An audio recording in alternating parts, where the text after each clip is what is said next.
primeiro-ministro francês Michel Barnier pode perder o cargo, depois de virar alvo de uma moção de desconfiança que vai ser votada nesta quarta-feira. Cecília, é normal, é comum acontecer esse tipo de coisa em parlamentarismo quando o primeiro-ministro perde a maioria.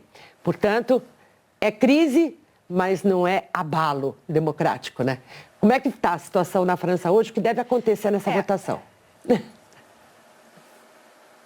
Mas não deixa de ser uma crise de governabilidade, né, Mônica, que foi agravada pela eleição legislativa antecipada pelo presidente Emmanuel Macron no verão europeu e que fragmentou o parlamento. A Assembleia Nacional, a gente sempre diz aqui no Em Ponto, ficou dividida em 3 grandes blocos, nenhum deles com maioria absoluta ou com disposição para compor um governo de coalizão, e é a primeira vez que isso acontece no país desde 1958.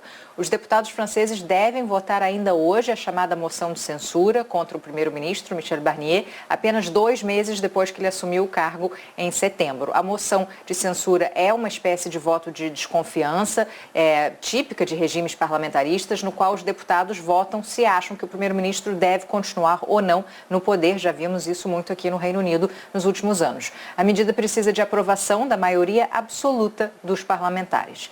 Barnier enfrenta essa forte resistência por causa de um plano de austeridade para ajustar as contas do país que precisam ser ajustadas.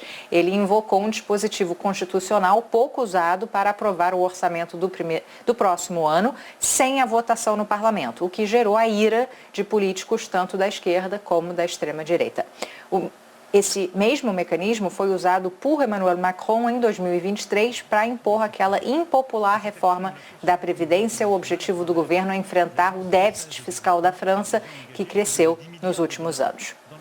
Caso perca o cargo, Barnier será o primeiro-ministro com o mandato mais curto desde a Segunda Guerra Mundial e o segundo a ser derrubado por esse dispositivo constitucional. O primeiro foi Georges Pompidou, em 1962. Se Barnier dançar de fato, caberá a Macron nomear outro primeiro-ministro. A Constituição francesa só permite que o presidente dissolva a Assembleia Nacional e convoque novas eleições, como ele fez em junho, depois de 1 ano, ou seja, mais meses aí de incerteza política, e vamos acompanhar o que acontece hoje com atenção. Mônica.